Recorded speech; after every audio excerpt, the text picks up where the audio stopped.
Oo, at least, si Fuchsia naiyak daw sa interview mo. Without, pwede ka na ba mag-reveal? Ano ba yung mga pwede mong i-share? Ba't ka umiyak? Kinuwento mo ba yung mala MMK ba yung life story na shinare mo? Ayan. It's very private kasi yung conversation in our black room. They call it black room or the closer interview. So naging sobrang personal siya, like the experience of our childhood, of our life as a transgender woman. Siguro by being true to myself lang, by unmasking myself, siguro na-touch lang yung puso nila kasi every transgender woman naman have their, even we have different stories but we have similarities. The hardship or the struggles that we are facing in our everyday life. So nagkwento ka lang ng buhay mo, walang mga masyadong tanong-tanong sa'yo? May mga tanong pero more on personal. So the thing that you need to do is to be true to yourself and to tell your story.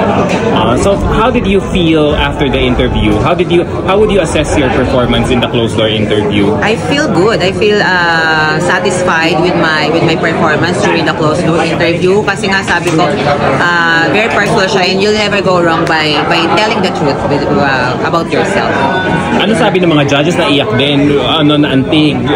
Yes, naiyak sila. Even the president of the Miss International Queen, they cried. Actually, parang nagdala, parang na-turn ko yung emotion nila doon na parang medyo nagkalungkutan kami doon. Pero I'm very much happy because hindi naman sa para mapaiyak ko sila, but to tell my story, the real story. So I'm very happy with that. And Miss Solange Decker, Miss International Queen 2023, congratulates me for a great performance during the Black Door interview. Was it something na inasahan mo na mapaiyak mo sila? No, pero kasi one of my mission here is to tell my story. If there is someone who asks about my experiences, I will tell it honestly. So siguro, nagkataon lang siguro na yung story ako is touching from them. Siguro dahil nakarelate sila through that.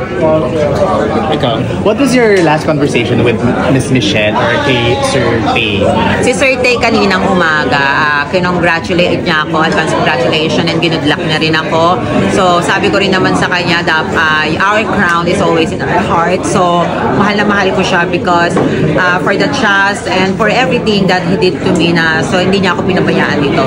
With Mami Michelle naman, actually, she's there. She's sitting beside my vanity mirror, my dressing room. So sobrang handsome niya. Grabe, para kung kasama yung nanay ko dito. Puring-puri yung pasarela mo during the preliminaries.